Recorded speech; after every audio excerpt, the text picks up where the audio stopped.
Con la ayuda del Señor vamos a meditar en su palabra y les invito a que busquen en sus Biblias el libro de Isaías en el capítulo 9. ¿Les parece? Pero vamos a ir al Señor a pedir que Él nos hable, ¿verdad? Padre eterno, eres digno de toda la gloria, la honra y la alabanza. Y en esta hora, Señor, pedimos de que sea tu Santo Espíritu hablando a nuestros corazones y al corazón de todos aquellos, Señor, que escuchen tu palabra en este día. En el nombre de Jesús, Señor, pedimos la asistencia de tu Santo Espíritu y que seas tú, Señor, glorificándote como solamente tú lo sabes hacer. Gracias, Señor. En el nombre de Jesucristo, te pido todo, Padre. Amén. Estaba leyendo un artículo en Los Angeles Times que me sorprendió en cierta manera. No debió de haberme sorprendido mucho, pero sí, realmente lo es. Dice el secretario general de las Naciones Unidas, Antonio Guterres, me imagino que lo han oído por las noticias, y se lo dijo a los líderes mundiales. Él dijo: la impunidad, la desigualdad, la incertidumbre generan un mundo que ya está siendo insostenible. Insostenible le llamó él, donde cada vez más países piensan en que no hay salida. Él dijo: no podemos seguir así. En medio del debate dijo: no podemos seguir así. Se lo dijo a presidentes, se lo dijo a ministros, a monarcas y a líderes mundiales. Él dijo: hay divisiones geopolíticas y cada vez están siendo mayores. Dijo: tenemos guerras que parecieran no tener fin, problemas con el cambio climático, las armas nucleares emergentes. La humanidad se está acercando al punto de lo inimaginable. Oiga, qué palabras. Dice: este mundo está en este momento como un barril de pólvora que corre el riesgo de envolver a todo el mundo.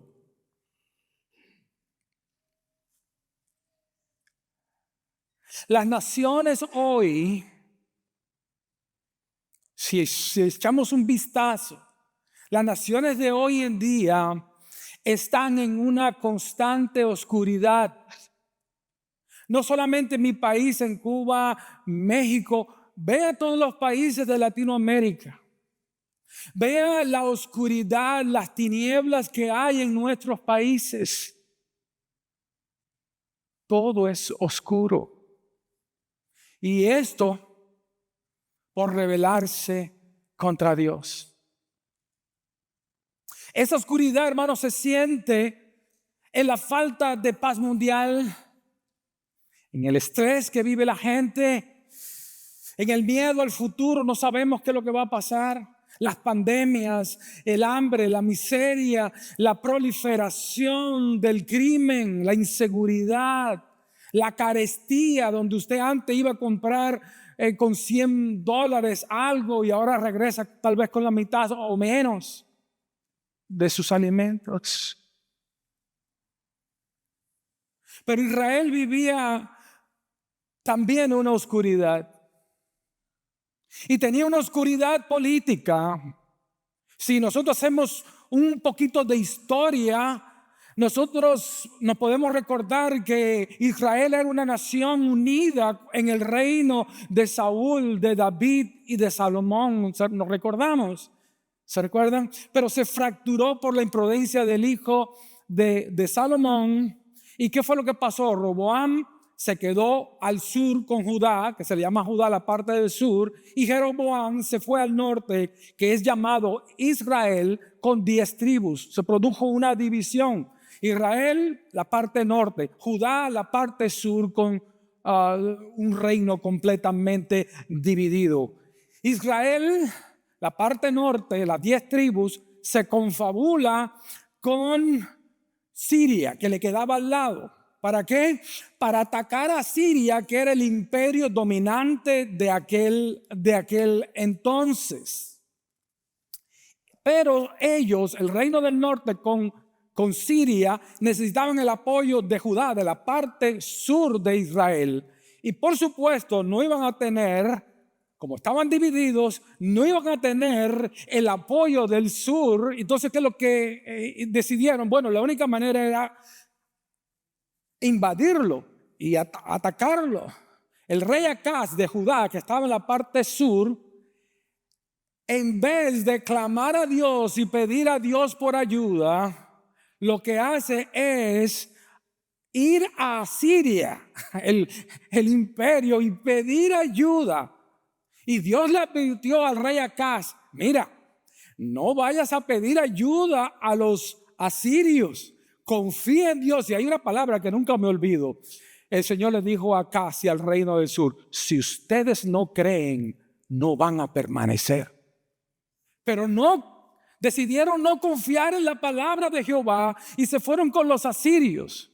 Y se pueden imaginar cuál fue el resultado.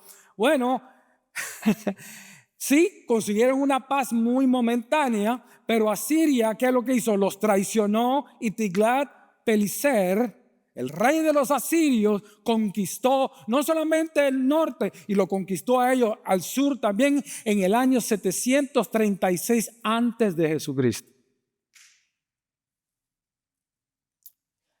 Una oscuridad política, completamente invadidos, humillados, destrozada la nación. Pero también había una oscuridad religiosa. El pueblo se había volcado a la idolatría. La mayoría de la gente quería conocer el futuro. La gente era atraída por la práctica de consultar a los muertos, a los encantadores o los adivinos.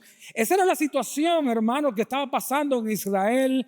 En Isaías capítulo 9. Yo le estoy dando un poquito de trasfondo para que nosotros entendamos lo que vamos a leer. Hermano, ellos se especializaban en contactar a los muertos. Isaías condenó la práctica de hablar con los muertos para conocer el futuro en vez de consultar a Dios. Por esa razón es que si usted lee Isaías capítulo 8, verso 22, donde está el último versículo antes del capítulo 9 que vamos a estar trabajando, usted ve cómo dice la palabra: mirarán a la tierra y verán tribulación y tinieblas, oscuridad y angustia, y quedarán sumidos en densas tinieblas, porque se apartaron de la luz del Señor, se apartaron de la ley de Dios, comenzaron a consultar a adivinos, a los muertos. Oscuridad de todos los tipos. Se aliaron con las naciones extranjeras para inclusive destruir el reino del norte. Ahora bien, esta es la situación. Este es el contexto. Este es el punto donde entra Isaías. Y Isaías es un libro maravilloso. Tiene 66 libros. 66 capítulos, igual que los 66 libros que tiene nuestra Biblia. Y los primeros 39 capítulos tienen un sabor al Antiguo Testamento y los otros 27 tienen un sabor al Nuevo Testamento. Por eso se le dice que Isaías es la Biblia chiquita y el profeta Isaías se cree que es el profeta más grande del Antiguo Testamento, pero usado por Dios para hablarle a un pueblo en tinieblas, usado por Dios para hablarle a un pueblo en crisis. ¿Qué sale de la boca del profeta? ¿Cuál fue la voz de Dios a su pueblo cuando lo vio en esas condiciones? Vamos a ver Isaías capítulo 9. Ve lo que dice. Mas no habrá para siempre oscuridad para la que está ahora en angustia, tal como la aflicción que le vino en el tiempo que livianamente tocaron la primera vez la tierra de Zabulón y la tierra de Neftalí, pues al fin llenará la gloria el camino del mar de aquel lado del Jordán, en Galilea de los gentiles. El pueblo que andaba en tinieblas vio gran luz. Los que moraban en tierra de sombra de muerte, luz resplandeció sobre ellos. Lo que habla Dios por medio del profeta Isaías a su pueblo es la promesa del advenimiento de la gran luz que iba a alumbrar a su pueblo, la gran luz llamada Jesucristo de Nazaret. Es la anticipación de esa luz que iba a penetrar en medio de las tinieblas de su pueblo. Por lo tanto, aquí se habla de la gran luz, primeramente que despeja las tinieblas de la realidad que vive una nación o una persona. Ahora fíjese que interesantemente aquí se habla de Neftalí, que era la Galilea de la parte del norte, y también donde se había establecido la tribu de Neftalí, por supuesto, y la tierra de Zabulón era la Galilea baja o del sur. Ahora bien, se le habla aquí a dos partes, norte y sur, porque ambos habían sido humillados, ambos habían sido conquistados, ambos habían sufrido lo que es la desobediencia a Dios, lo que es el apartarse de Dios. Quedaron devastados, las mujeres fueron violadas, los niños fueron llevados cautivos. Fue una humillación total para un pueblo donde nadie veía la luz al final del túnel. Era un tiempo de lo más desastroso que ha vivido Israel en toda su historia. Ahora, ¿cómo se cumple esta profecía? Aquí se promete de que va a venir esa luz que va a alumbrar, que va a despejar las tinieblas de su pueblo. Si usted busca conmigo ahí, hermano, Mateo capítulo 4, versículo del 12 al 17, usted notará, Mateo 4, si lo buscan por ahí, versículo 12 al 17. Y vean lo que dice. Cuando Jesús oyó que Juan estaba preso, volvió a Galilea y dejando Nazaret, vino y habitó en Capernaum, ciudad marítima, en la región, ¿de dónde? De Zabulón y Neftalí, para que se cumpliese lo dicho por el profeta Isaías cuando dijo: tierra de Zabulón y tierra de Neftalí, camino del mar al otro lado del Jordán, Galilea de los gentiles. El pueblo asentado en tinieblas vio gran luz, y los asentados en región de sombra de muerte, luz les resplandeció. Desde entonces comenzó Jesús a predicar: arrepentíos porque el reino de Dios se ha acercado. Cuando se cumple esta promesa, es simple y sencillamente el anuncio del Rey de luz que un día iba a venir. Pero ¿cuál es esa luz aparte de la persona de Jesucristo? Esa luz es el mensaje de salvación. ¿Por medio de qué?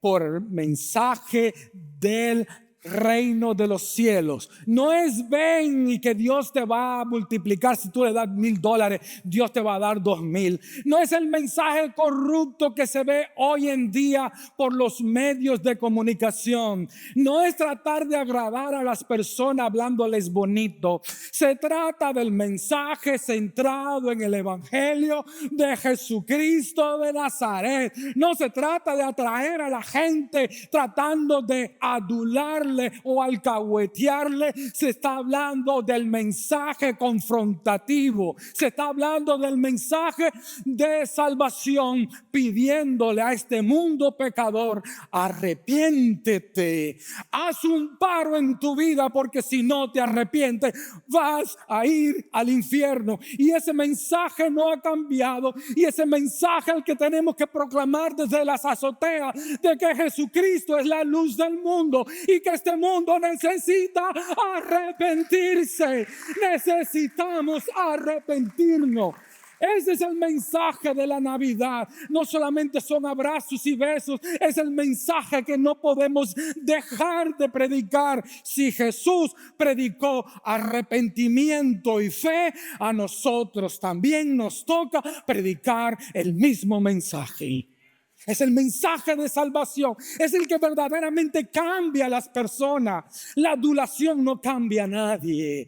Pero el mensaje de arrepiéntete y cree en Jesucristo como tu único y suficiente Salvador, tenemos que proclamarlo hasta el día que Él aparezca por las nubes y digamos: bendito el que viene en el nombre del Señor. Hasta que llegue ese día, como si fuéramos loros, hermanos, repetir el mismo mensaje. El mensaje nunca cambia. El mensaje nunca está fuera de moda. Siempre es la moda. Amén.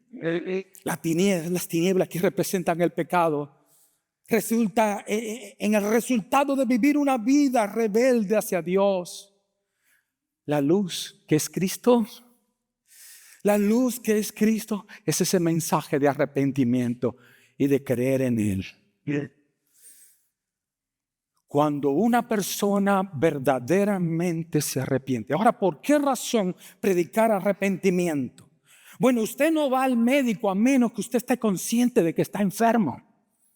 Si un individuo reconoce su condición y sabe que está mal delante de Dios, va a ir a buscar de Dios. Pero si nosotros le decimos: estás bien, no te preocupes, Dios te ama, y nunca va a reconocer su necesidad. Entonces, cuando nosotros proclamamos ese mensaje, ahí es donde la luz empieza y atraviesa las tinieblas en que las personas viven. No es hasta que Cristo entra al corazón de una persona que se ven cambios en su vida. Y saben que, hermanos, tenemos demasiados matrimonios en tinieblas. Tenemos demasiados hijos viviendo en las tinieblas, y es nuestro deber predicarle a nuestros cónyuges, predicarle a nuestra familia, predicarle a nuestros hijos siempre el mensaje de salvación. Por lo tanto, esa luz no solamente penetra las tinieblas, sino que trae alegría y liberación. Vean cómo dice el verso 3. Me encanta este pasaje.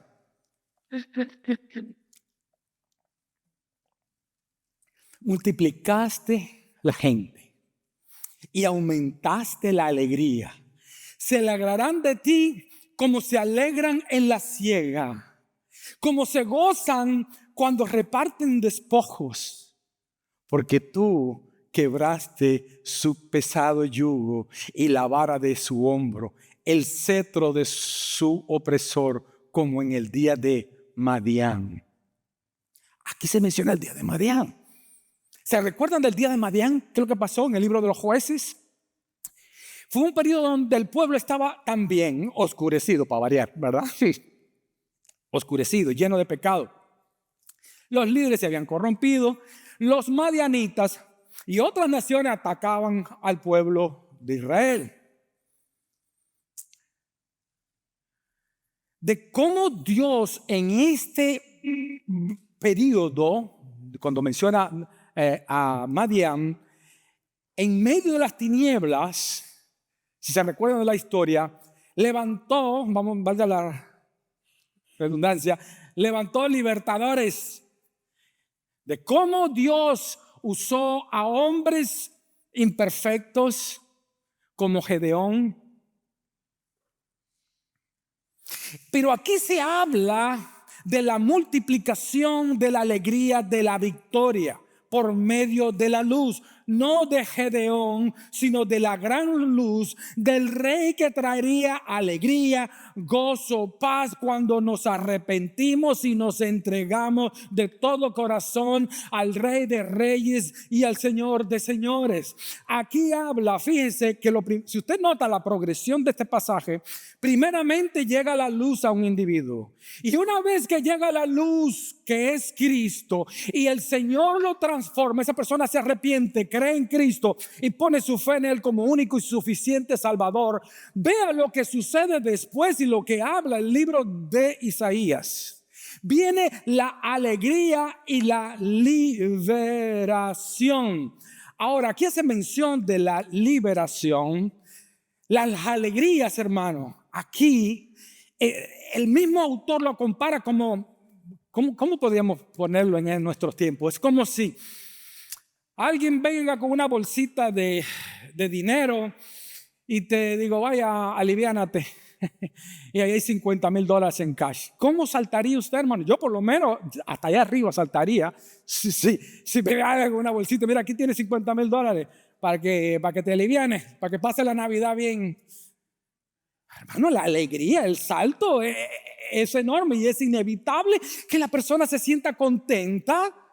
Bueno, en este caso se habla aquí de la cosecha, que cuando iba bien la cosecha, pues cosecha significaba plata, y de la victoria de un rey enemigo. Cuando ellos tenían dinero era por medio de la cosecha o cuando atacaban a otro ejército, y todas las riquezas de ese rey, de ese imperio, pasaba a manos de los conquistadores. Y él dice aquí, cuando la luz llegue a ti, te vas a alegrar, vas a saltar como si te hubiesen dado $100,000, $1,000,000, y vas a saltar como si te hubiesen dado tesoros. Aquí habla del gozo, de la alegría. Cuando Cristo entra al corazón de una persona y lo cambia, le quita la tristeza y le pone su alegría, le quita la intranquilidad y le pone su paz. Hermano, está hablando de una transformación, no está hablando de una religión, está hablando de que cuando Cristo entra a un corazón, hay caras alegres. ¿Verdad que sí, hermano? Déjame verle la cara cómo están esas caras tan alegres. Just checking, chequeando. Hermano, y esta victoria que habla aquí es la victoria sobre el poder esclavizador del pecado. Por eso Romanos capítulo 6 habla y dice, ¿cómo nosotros que fuimos liberados del poder del pecado vamos a regresar al pecado que me esclavizaba antes? De ninguna manera. Porque cuando Cristo va a la cruz, Cristo da una liberación, y la primera liberación que da es la liberación del poder esclavizador del pecado. Y por eso que hablamos con tanta alegría.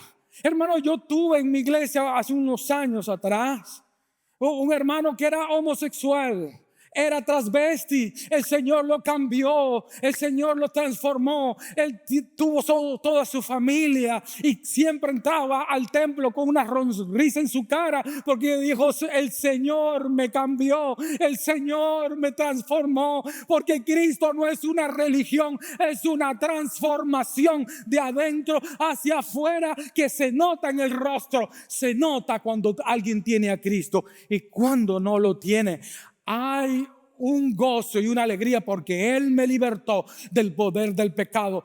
Hay gente que dice, no, es que se metió a la religión, ya no toma, es que se metió a la religión. Oye, se metió a la religión. No, fue que Cristo se le metió adentro. que es diferente. Cristo está dentro de él y ahora le dio la libertad de la esclavitud del alcohol.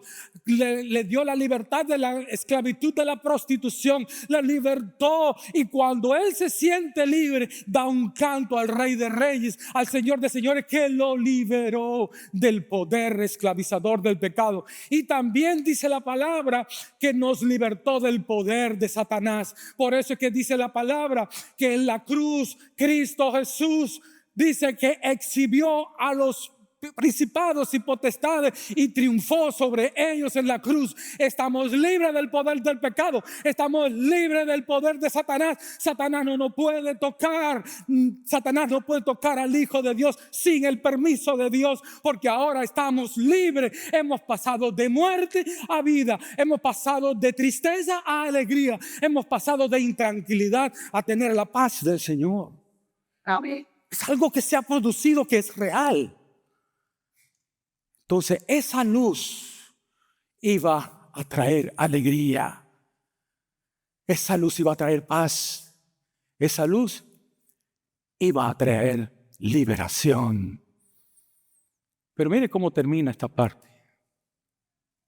Porque un niño nos es nacido, hijo nos es dado, y el principado sobre su hombro, y se llamará su nombre admirable consejero, Dios fuerte, Padre eterno, príncipe de paz.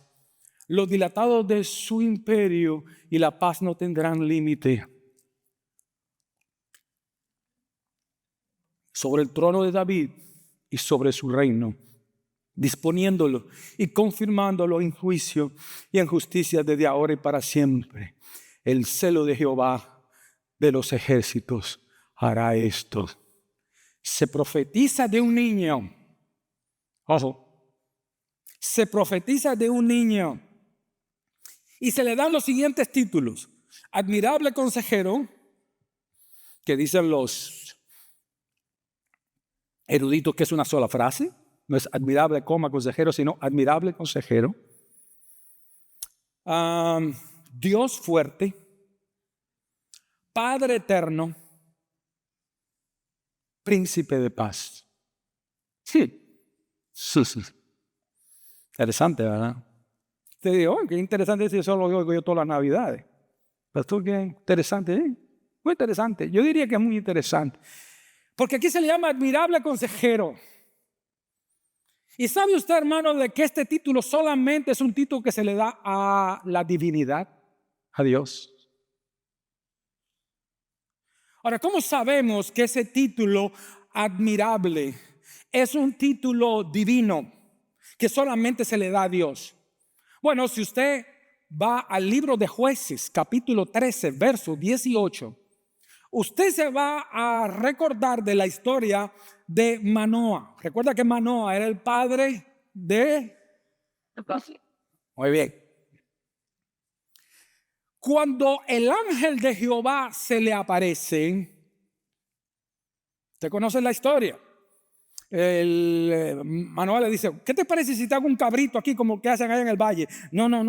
Entonces él dijo: no, yo no como tu comida, qué sé yo. Empieza el diálogo. Y entonces el ángel de Jehová, que no es otro que Jesús, le dice: si quieres, haz un holocausto.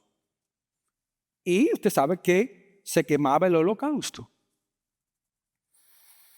Dice que Manoa le preguntó, porque le da la promesa del nacimiento de su hijo. Y le dice: ¿y qué nombre? ¿Cómo te llamas? Para que cuando eso se cumpla nosotros podamos honrar tu nombre. Y el ángel de Jehová, que no es otro que Jesucristo, no es otro que este niño que se está hablando aquí en la profecía de Isaías. Ese niño, en la forma del ángel de Jehová, le dice: ¿por qué preguntas por mi nombre, que es admirable? Sí, ese niño admirable es el mismo que se le apareció a Manoa y que se apareció en el Antiguo Testamento. ¿Y sabe qué? Cuando Manoa hizo el sacrificio y las llamas estaban arriba, el ángel de Jehová se puso encima encima de la candela, encima de las llamas, como queriendo decir, el sacrificio no es ese cabrito que tú pusiste allí, el sacrificio soy yo. Amén. Así que esto es mucho más profundo de lo que nosotros nos imaginamos. El título de admirable consejero está reservado para Jesús de Nazaret, el antiguo, si se lo puede llamar así, ángel de Jehová. Y se dice aquí que es admirable consejero. ¿Sabe por qué? Porque no necesita de consejeros para gobernar. Él todo lo sabe. Amén. Al contrario, él está, ¿cómo? Capacitado para aconsejarnos. Ustedes saben que junto con los testigos de Jehová hay otro grupo que dicen que Jesucristo no es Dios. Bueno, aquí se está haciendo referencia a Jesús y primeramente se le da un título de admirable que era para el ángel de Jehová, en la segunda persona de la Trinidad. Y si eso no fuese suficiente, aquí se le llama a Jesús Dios. ¿Cómo se le llama?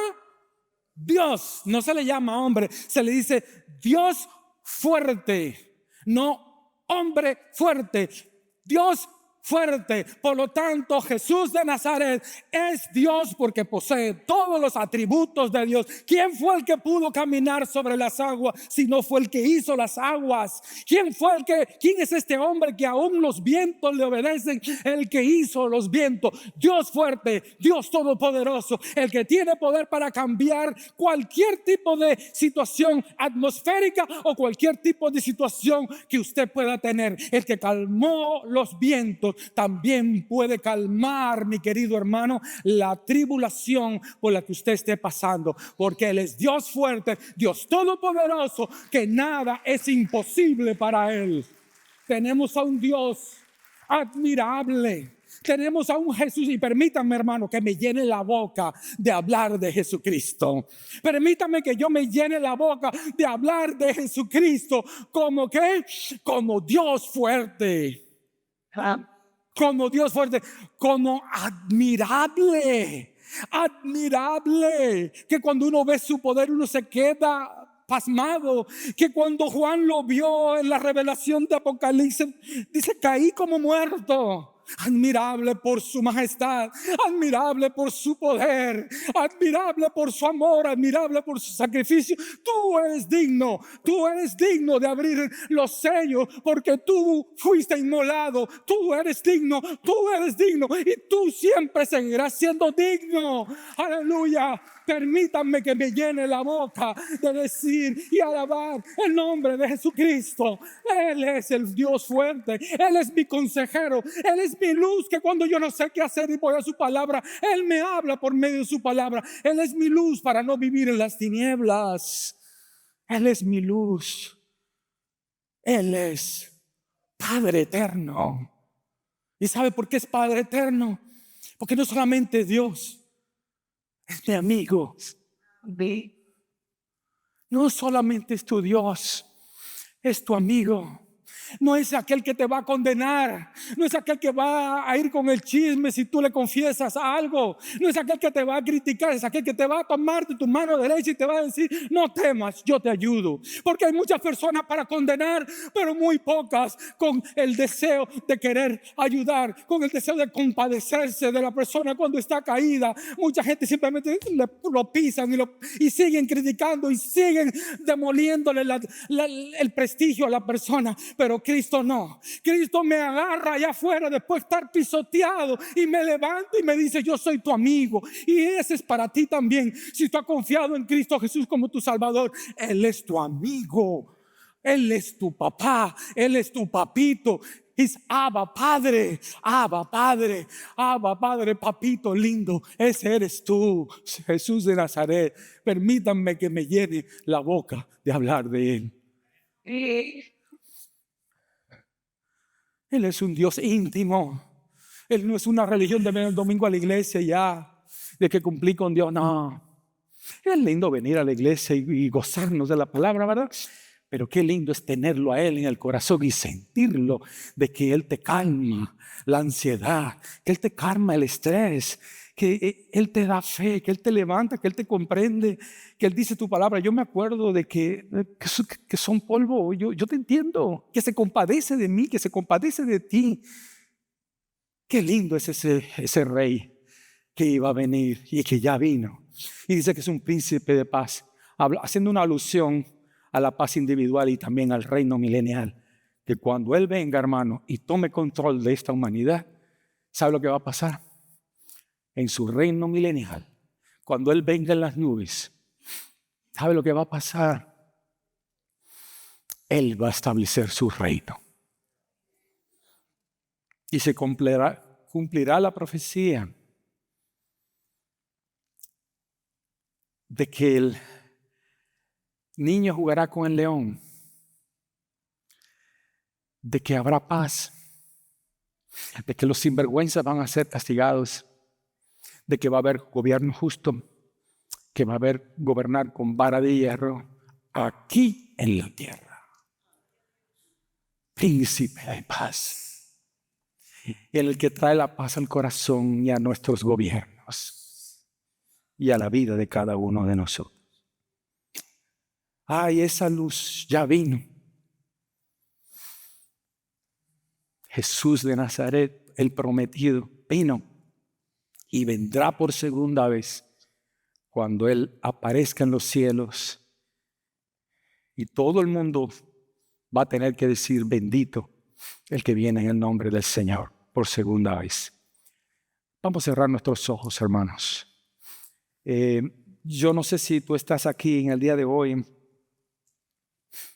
y has venido con tinieblas, con oscuridad en tu vida. Yo no sé, Señor, si hay alguna persona que está aquí